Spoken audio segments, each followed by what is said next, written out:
जय हिंद दोस्तों, आज हम ब्रह्मास्त्र सीरीज के डे 5 वीडियो का एक्सप्लेनेशन करेंगे।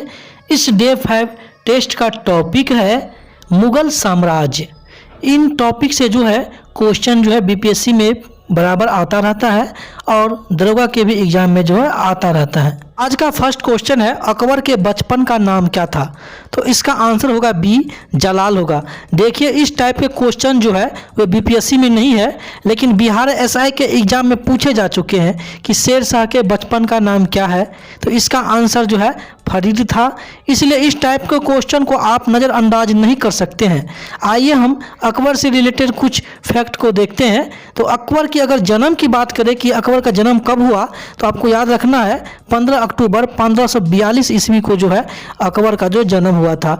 उसकी माता का नाम जो है हमीदा बानो बेगम था। अगर बात करें कि अकबर का राज्याभिषेक कब हुआ था और कहाँ हुआ था, तो 1556 ईस्वी में जो है पंजाब के कल्लौर में जो है इसका राज्याभिषेक हुआ था। कहाँ हुआ था? तो पंजाब के कल्लौर में हुआ था। अगर पूछ दे कि अकबर का जो बचपन का नाम था जलाल, उससे जो है जलालुद्दीन मोहम्मद अकबर बादशाही गाजी के रूप में जो है इसे जो है कौन उपाधि प्रदान की थी, यानी उसका नाम जो है जलाल से जो है परिवर्तन करके जलालुद्दीन मोहम्मद अकबर बादशाही गाजी के रूप में कौन रखा था? तो इसका नाम रखा था उसके पिता हुमायूं ने रखा था। दूसरा क्वेश्चन है जहांगीर के बचपन का नाम क्या था? तो जहांगीर के बचपन का नाम था सलीम, और सलीम जो है पिता के रहते बादशाह पद प्राप्त करने का प्रथम प्रयास करने वाला शहजादा के नाम से भी जाना जाता है। अगर हम बात करें कि जहांगीर का जन्म कब हुआ था, तो 30 अगस्त 1569 ईस्वी को हुआ था। और उसकी माता के नाम की बात करें तो उनकी माता के नाम थे हरखाबाई मरियम उज्जमानी, और उसके पिता जो है उसके पिता अकबर थे। तो जहांगीर के बचपन का नाम जो था सलीम, वो किसने रखा था? तो अकबर ने रखा था। और किसके नाम पे अगर पूछ दे सलीम रखा था, तो यह जो है सूफी संत शेख सलीम चिश्ती के नाम पर जो है यह रखा था। तीसरा क्वेश्चन है शाहजहां के बचपन का नाम क्या था? तो शाहजहां के बचपन का नाम जो है खुर्रम था। अगर उसकी जन्म की बात करें तो 5 जनवरी 1542 को जो है लाहौर में हुई थी। अगर उनकी माता की बात करें तो उसकी माता का नाम थी जगत गोसाई और पिता जो है जहांगीर थे।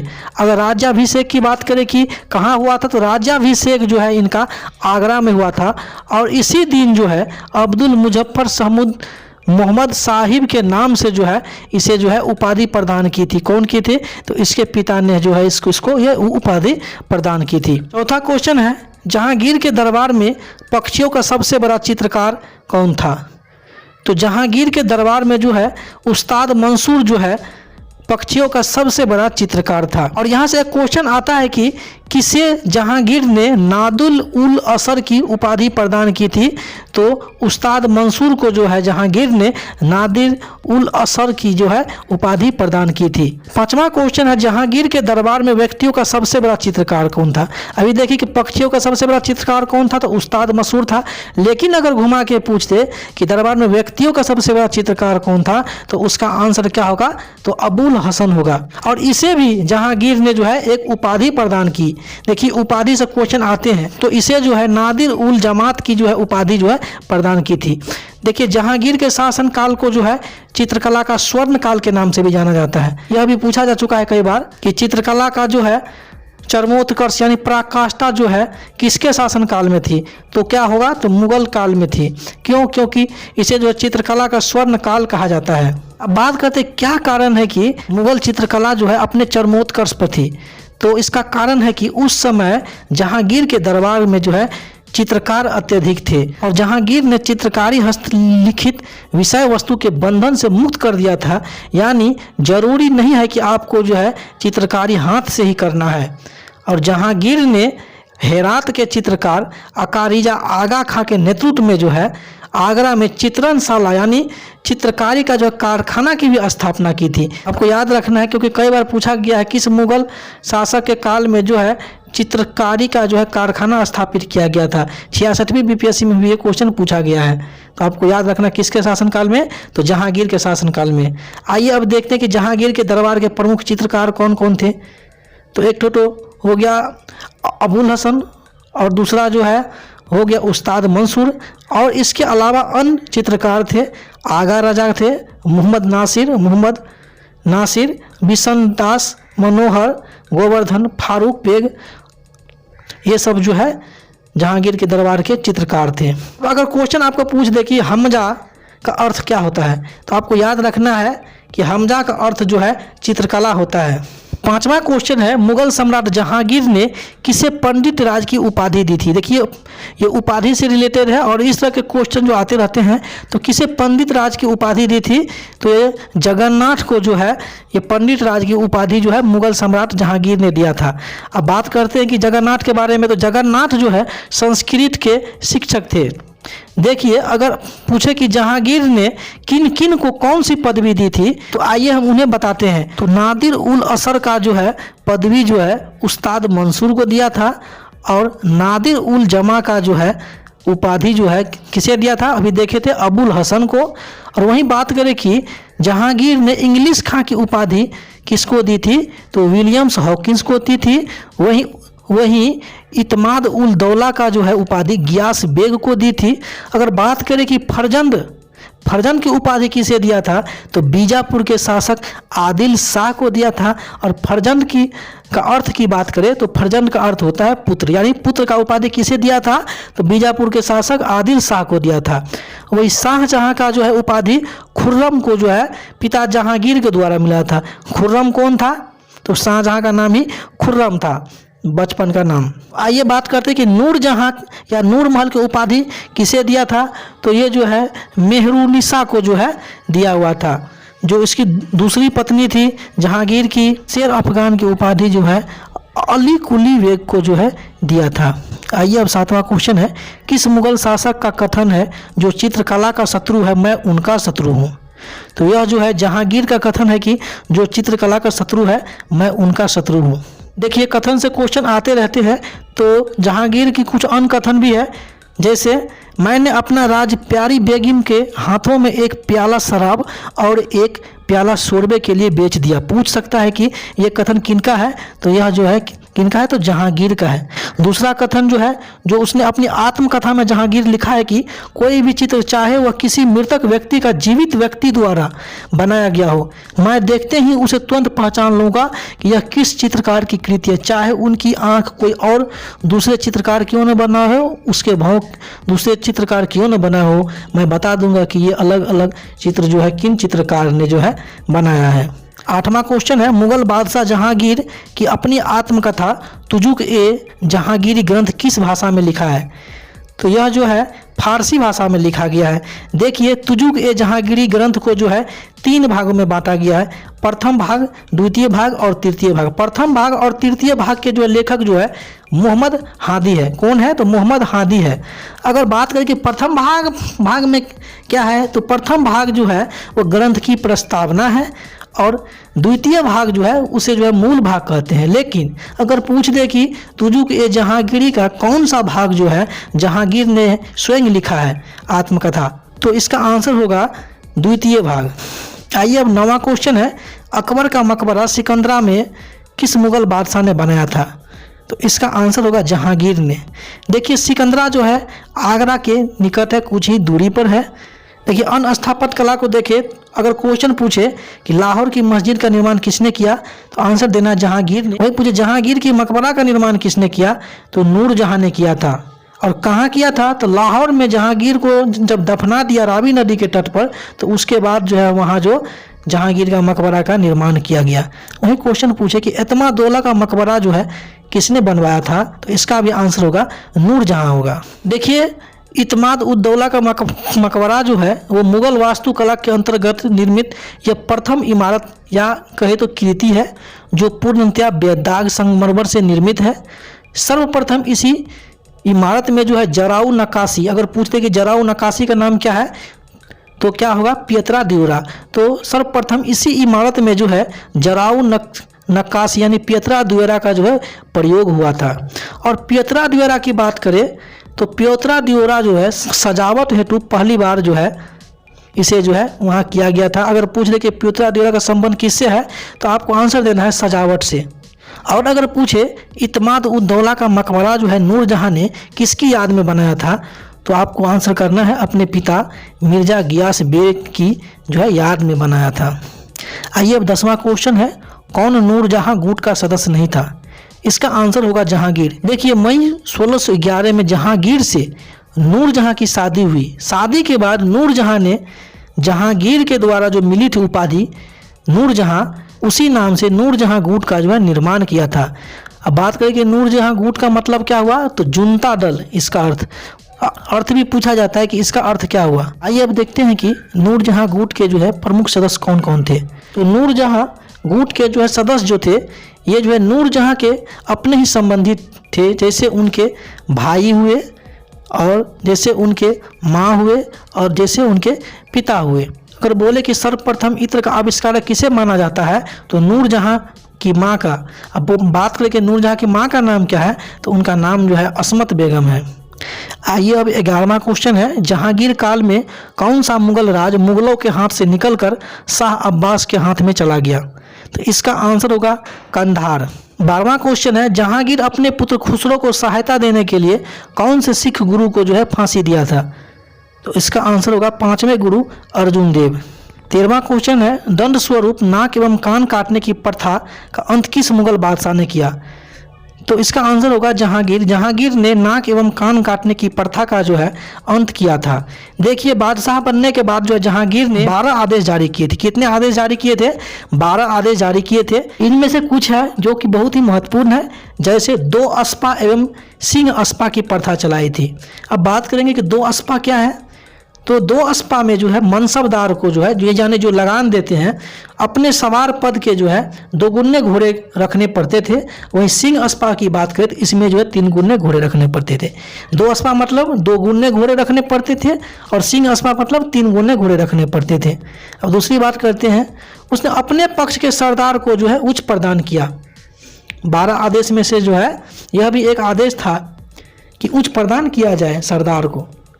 और तीसरा, तो मादक पदार्थ पर उसने रोक लगाई। मादक पदार्थ यानी शराब पर जो है उसने रोक लगाई। चौथा, किसानों के भूमि पर जो जबरन अधिकार जो कर लिया करते थे उस पर जो है रोक लगाई। और 5वां, रविवार बृहस्पतिवार को पशु वध प्रथा जो है बंद करवाया और मराठा एवं अफगानों को सर्वप्रथम मंसाधारी प्रथा में शामिल किया गया। 14वां क्वेश्चन है, गुरु अर्जुन देव किसके समकालीन थे? तो इसका आंसर होगा जहांगीर के। अगर पूछते कि जहांगीर के समकालीन कौन थे, तो गुरु अर्जुन देव भी थे। 15वां क्वेश्चन है, मुगल सम्राट अकबर के समय का प्रसिद्ध चित्रकार कौन था? देखिए अबुल हसन, उस्ताद मसूर एवं विशन दास जहांगीर के दरबार के जो है चित्रकार थे। इनमें दसवंत जो है मुगल सम्राट अकबर के दरबार के चित्रकार थे। अब देखते हैं कि अकबर के अन्य चित्रकार कौन थे। तो अकबर के जो है अन्य चित्रकार जो है दसवंत थे, बसावंत थे, मीर सैयद, अब्दुल समद, केशवलाल, मुकुंद, मिस्कन जगन, महेश, खेमकरण, तारा, सांबल और हरिवंश थे। अब 16वां क्वेश्चन है, सम्राट अकबर द्वारा किसको जड़ी कलम की उपाधि प्रदान की गई थी? तो इसका आंसर होगा मोहम्मद हुसैन को। देखिए मोहम्मद हुसैन को जड़ी कलम की यह उपाधि जो है किनके द्वारा मिला था? तो अकबर के द्वारा मिला गया था। लेकिन इसके अलावा अकबर ने कई अन्य लोगों को भी अन्य जो है उपाधि जो है प्रदान की थी। तो आइए देखते हैं कौन कौन सी उपाधि जो प्रदान की थी। अकबर ने कविराज की उपाधि जो है वीर सिंह बुंदेला को दी थी। वहीं अगर बात करें कि महापात्रा की उपाधि किसको दी थी, तो नरहरि को दी थी। और वहीं बात करें कंठा भरवानी का जो है उपाधि किसको दिया था? तो तानसेन को। जगत गुरु की उपाधि जो है हरि विजय सूरी को दी थी। युग प्रधान की उपाधि जिन चंद्र सूरी को दी थी। कवि प्रिय की उपाधि बीरबल को दी थी।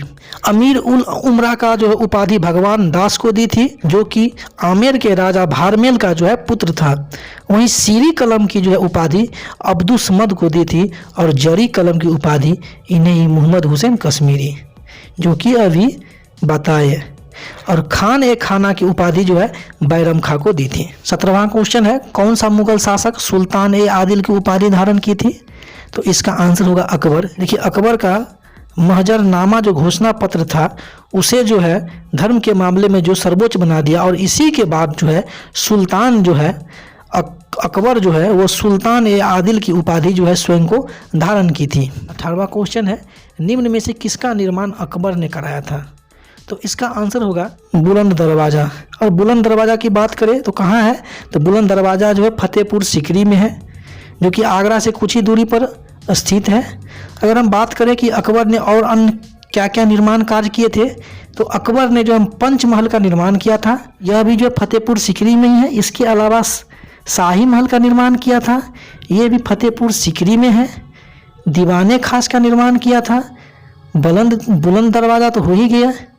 जोधाबाई का महल का जो है निर्माण करवाया था, और इबादत खाना का निर्माण कराया था, और दीवाने आम का जो है ये जो है निर्माण कराया था। अगर बात करें कि बुलंद दरवाज़ा का ऊंचाई कितना है, तो बुलंद दरवाज़ा का ऊंचाई जो है 176 फीट है। इसके अलावा अकबर ने दिल्ली में भी कुछ निर्माण कार्य किए थे, जैसे हुमायूं का मकबरा और आगरा का लाल किला। अगर बात करें कि आगरा के लाल किला के अंदर कितने किले हैं, तो आगरा के लाल किले के अंदर जो है 2 किले हैं। एक है उसमें जहांगीर महल और दूसरा है अकबरी महल। 19वां क्वेश्चन है, अकबर का शासन जाना जाता है। ऑप्शन है क्षेत्रों को जीतने के लिए, ऑप्शन 2 है अपनी प्रशासनिक व्यवस्था के लिए, ऑप्शन 3 न्यायिक प्रशासन के लिए, ऑप्शन 4 उनकी धार्मिक कट्टरता के लिए। तो इसका आंसर होगा क्षेत्रों को जीतने के लिए भी, और अपनी प्रशासनिक व्यवस्था के लिए भी, और न्यायिक प्रशासन के लिए जो है जाना जाता है अकबर का शासनकाल। देखिए, क्षेत्रों को जीतने की बात करें तो मालवा विजय इसमें जो है बहुत ही इम्पोर्टेंट है, क्योंकि मालवा विजय से ही अकबर ने अपने साम्राज्य विस्तार का आरंभ किया था। इसके बाद अकबर ने 24 से 25 प्रदेश लगातार जीतते रहे। दक्षिण भारत में भी कई प्रदेशों को जीते। अंतिम विजय की बात करें, अगर पूछ दे कि अंतिम विजय अकबर का कौन सा अभियान था, तो अंतिम विजय जो था इसका असीरगढ़ का विजय जो है इसका अंतिम अभियान था। लेकिन अगर बात करें कि अकबर का सबसे महत्वपूर्ण युद्ध कौन था, तो अकबर का सबसे महत्वपूर्ण युद्ध था पानीपत की दूसरी लड़ाई और हल्दी घाटी का युद्ध। अब बात करते कि पानीपत की लड़ाई जो है किसके किसके बीच लड़ी गई थी, तो पानीपत की दूसरी लड़ाई जो है अकबर और हेमू के बीच लड़ी हुई थी, जिसमें अकबर जीते थे और हेमू की जो है पराजय हुई थी, हेमू मारा गया था। वही बात करें कि हल्दी घाटी का युद्ध किसके किसके बीच हुई थी, तो राणा प्रताप और अकबर के बीच हुई थी। इसमें जो है राणा प्रताप मारा गया था और अकबर की विजय हुई थी। इस हल्दी घाटी युद्ध का जो है उद्देश्य था राणा प्रताप को अपने अधीन में लाना। पूछ दे हल्दी घाटी युद्ध में जो है अकबर के तरफ से जो है सेना का नेतृत्व कौन कर रहे थे, तो युद्ध का नेतृत्व जो है 2 व्यक्ति कर रहे थे, आसफ खां और राजा मान सिंह कर रहे थे। अगर वही बात करें कि राणा प्रताप का नेतृत्व कौन कर रहा था, तो उसका सेनापति हकीम खां जो है हल्दी घाटी युद्ध का जो है नेतृत्व कर रहा था। अब बात करते हैं दूसरा ऑप्शन, प्रशासनिक व्यवस्था थी। तो अकबर के समय की प्रशासनिक व्यवस्था जो है कई भागों में देखने को मिलता है, जैसे मनसबदारी व्यवस्था, लगान व्यवस्था, धार्मिक नीति व्यवस्था और सामाजिक सुधार व्यवस्था। अगर धार्मिक नीति व्यवस्था की बात करें, तो धार्मिक नीति व्यवस्था के तहत अकबर ने दीन ए इलाही नामक एक नया धर्म का जो है स्थापना किया था। किस धर्म का स्थापना किया था, तो दीन ए इलाही का। और दीन ए इलाही को ही तौहीद ए इलाही भी कहा जाता है। अगर बात करें कि दीन ए इलाही में जो सर्वप्रथम स्वीकार करने वाला हिंदू कौन था, तो कौन था, बीरबल था। इसके अलावा धार्मिक नीति में जो है इबादत खाना यानी प्रार्थना भवन का भी निर्माण इन्होंने किया था। अब बात करें कि इबादत खाना का निर्माण क्यों किया था, तो धार्मिक विषय वस्तु पर जो है वाद विवाद करने के लिए अकबर ने इबादत खाना का जो है निर्माण किया था। आइए बात करते हैं मनसबदारी व्यवस्था। तो मनसबदारी व्यवस्था जो है लागू करने का उद्देश्य एक ही था कि स्वच्छ प्रशासन सुनिश्चित करने के लिए लागू की गई थी। यह व्यवस्था जो है सैन्य व्यवस्था पर आधारित थी और यह व्यवस्था जो है दशमलव प्रणाली पर आधारित थी। पूछते कि किस प्रणाली पर आधारित थी मनसबदारी व्यवस्था, तो दशमलव प्रणाली पर आधारित थी। वहीं मनसबदारी में जो है जात एवं सवार के पदों को जो है आरंभ किया गया था। अब बात करते हैं लगान व्यवस्था अकबर की। लगान व्यवस्था के अंतर्गत जो है इन्होंने 10 साल व्यवस्था की स्थापना की थी और इसे जो है टोडरमल ने प्रारंभ किया था। कौन, तो टोडरमल। अब बात करते हैं टोडरमल क्या है, तो टोडरमल जो है भू राजस्व के क्षेत्र में जो है सुधार ख्याति अर्जित करने वाले व्यक्ति थे और लगान व्यवस्था में ही जाब्ती प्रणाली जो है लागू की गई थी। अब बात करते हैं जाब्ती प्रणाली क्या है, तो ये भी जो है भू राजस्व वसूली के लिए ही थी। इसके अंतर्गत जावती प्रणाली के अंतर्गत जो है भूमि की पैमाइश करते थे और उसी आधार पर जो है लगान जो है तय करते थे, यानी कर जो है तय करते थे। अगर बात करें कि अकबर के समय में भू राजस्व का मूल्यांकन और संग्रह कौन सा अधिकारी करता था, तो उस अधिकारी के पद का नाम था अमलू गुजार। कौन? तो अमलू गुजार। नस्क प्रणाली भी थी, इसे कानूनूत प्रणाली कहते हैं। इसमें जो है फसल देखकर जो है तय किया जाता था टैक्स। अब गज इलाही क्या है, तो भूमि नापने के लिए लाया गया था गज इलाही। अगर बात करें कि अकबर के और अन्य कार्य क्या थे, तो अकबर के अन्य कार्य थे जैसे दास प्रथा का अंत। अकबर ने जो है दास प्रथा का अंत किया था। पूछते कब किया था, तो 1562 ईस्वी में। इसके अलावा सामाजिक कार्य किए थे, जैसे झरोखा दर्शन जैसी पारसी परंपरा की शुरुआत की थी। सती प्रथा को रोकने का प्रयास किया था। विधवा विवाह को कानूनी मान्यता दी। शराब बिक्री पर रोक लगाई। लड़की का विवाह जो है 14 साल और लड़के का विवाह जो है 16 साल किया हुआ था। 20वां क्वेश्चन है, अकबर के काल में महाभारत का फारसी अनुवाद किसके निर्देशन में हुआ था, तो इसका आंसर होगा फैजी। आंसर डी होगा। देखिए यह जो अनुवाद है महाभारत का फारसी अनुवाद, यह किस नाम से था पूछ सकता है, कई बार एसएससी में भी क्वेश्चन आया है। तो यह अनुवाद जो है रजमनामा के नाम से विख्यात है। देखिए अकबर का जो काल है वह हिंदी साहित्य के लिए स्वर्ण काल माना जाता है। किसके लिए? अकबर का, तो हिंदी साहित्य के लिए स्वर्ण काल। वहीं अगर पूछ दे कि जहांगीर का, तो जहांगीर का जो था स्वर्ण काल किसके लिए, तो चित्रकारी का स्वर्ण काल था। और अकबर के दरबार में जो है अबुल फजल का बड़ा भाई फैजी, यह जो फैजी जो है यह कौन था, तो अबुल फजल का जो है बड़ा भाई था। वह राज कवि के पद पर जो है यह आसीन था। बात करते हैं फैजी के अन्य अनुवाद, तो फैजी के अन्य अनुवाद है जैसे लीलावती और नल दमयंती कथा। और नल दमयंती कथा का जो है नाम उसने क्या रखा था, तो सहेली रखा था। लेकिन अगर फारसी का जिक्र न हो और सिर्फ पूछे कि महाभारत का अनुवाद किसने किया था, तो इसके अंतर्गत कई विद्वान आ जाएंगे, जैसे अबुल फजल, फैजी, नकीब खां और बदायूनी। ये अकबर ने अनुवाद विभाग की भी स्थापना की थी। अब बात करते हैं कि किन किन ग्रंथों की रचना जो है उनका अनुवाद किसने किया, तो पंचतंत्र जो है, पंचतंत्र का फारसी अनुवाद किसने किया था, तो अबुल फजल ने किया था। वहीं अकबरनामा के ग्रंथकार के रचनाकार की बात करें तो वह भी अबुल फजल ही है। वहीं रामायण के फारसी में अनुवाद जो है अब्दुल कादिर बदायूनी ने किया था। अथर्ववेद का अनुवाद जो है यह भी बदायूनी ने किया था। वहीं राजतरंगिणी का बात करें तो मोहम्मद शाहबादी ने किया था। और अब तुजुक ए बाबरी और रहीम सतसई का जो है अनुवाद जो है अब्दुल रहीम जो है खारखाना ने किया था। 21वां क्वेश्चन है, शेर शाह सूरी द्वारा किए गए सुधारों में सम्मिलित थे, तो इसका आंसर होगा डी होगा, यानी सभी होगा। तो शेर शाह सूरी द्वारा किए गए सुधारों में राजस्व सुधार, सैनिक सुधार, प्रशासनिक सुधार और करेंसी प्रणाली के सुधार जो है सारे के सारे जो है शामिल हैं। 22वां क्वेश्चन है, कथन से रिलेटेड है कि मात्र एक मुट्ठी बाजरे के चक्कर में मैंने अपना साम्राज्य खो दिया होता, और बोल रहा है कि इस कथन को आप किस मध्यकालीन शासक से संबंध करेंगे, तो यह जो है शेर शाह सूरी से संबंधित है। उन्होंने ही कहा था कि मात्र एक मुट्ठी बाजरे के चक्कर में मैंने अपना साम्राज्य खो दिया होता। आइए अब देखते हैं 23वां क्वेश्चन है कि शेर शाह सूरी की मृत्यु कहाँ हुई थी, तो शेर शाह सूरी की मृत्यु जो है कालिंजर में हुई थी। 24वां क्वेश्चन है, किस युद्ध में जो है हुमायूं को शेर शाह से जो है पराजित होना पड़ा था। 24वां नंबर का क्वेश्चन है, किस युद्ध में हुमायूं को शेर शाह से पराजित होना पड़ा, तो इसका आंसर 2 होगा। देखिए चौसा के युद्ध में और इसके अलावा बिलग्राम के युद्ध में भी जो है दोनों में जो है हुमायूं को जो है शेर शाह सूरी से जो है हार का सामना जो है करना पड़ा था, इसलिए इसका आंसर होगा मोर देन 1 होगा। 25 नंबर का क्वेश्चन है, पानीपत का प्रथम युद्ध किसके मध्य हुआ था, तो पानीपत का प्रथम युद्ध जो है इसका आंसर होगा ए, बाबर और राणा सांगा के बीच जो है हुआ था। और यह युद्ध जो है अप्रैल 1526 ईस्वी में जो है यह हुआ था। 26वां क्वेश्चन है, निम्नलिखित युद्धों में से किस एक में बाबर ने जिहाद की घोषणा की थी?